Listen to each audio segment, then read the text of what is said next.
জয় নিশ্চিত হৈ পৰিছে এতিয়া কি কৰিব না জয় নিশ্চিত এইটো হয়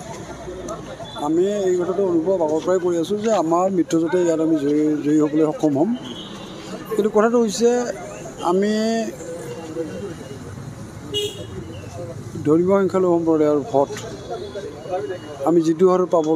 পাম বুলি আমি আশা কৰিছিলোঁ সেইটো হাৰত আমি ভোটটো পাবলৈ সক্ষম নহ'ম গতিকে সেইকাৰণে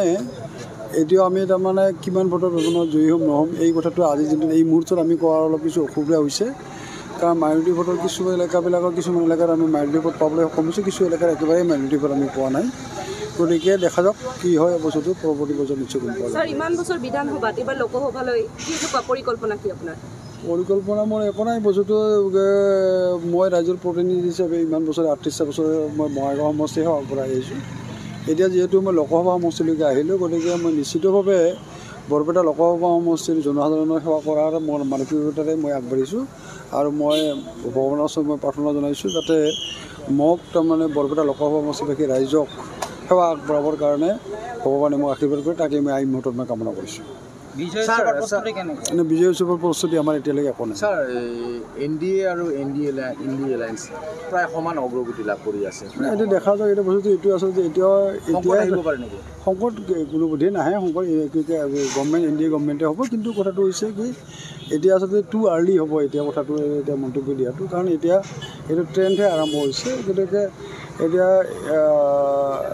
ভোট গণনাটো আচলতে এলেকা ভিত্তিক হয় এতিয়া এনেকুৱা ধৰি লওক আগতে মই যদি চাওঁ মই বঙাইগাঁও সমষ্টিত মই 8টা কাৰ্যকালৰ কাৰণে প্ৰতিনিধিত্ব কৰিছোঁ 8টাত নিৰ্বাচন মই খেলিছিলোঁ মই সদায় তাৰমানে এই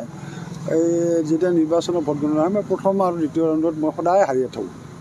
কাৰণ সেই এলেকাবিলাকত তাৰমানে আমাৰ অসম গণ পৰিষদ দলৰ সমৰ্থক বা অসম গণ পৰিষদ দলৰ বাকী নাথাকে আৰু সেইকাৰণে মই সদায় প্ৰথম ৰাউণ্ডত আছে দ্বিতীয় ৰাউণ্ডত মই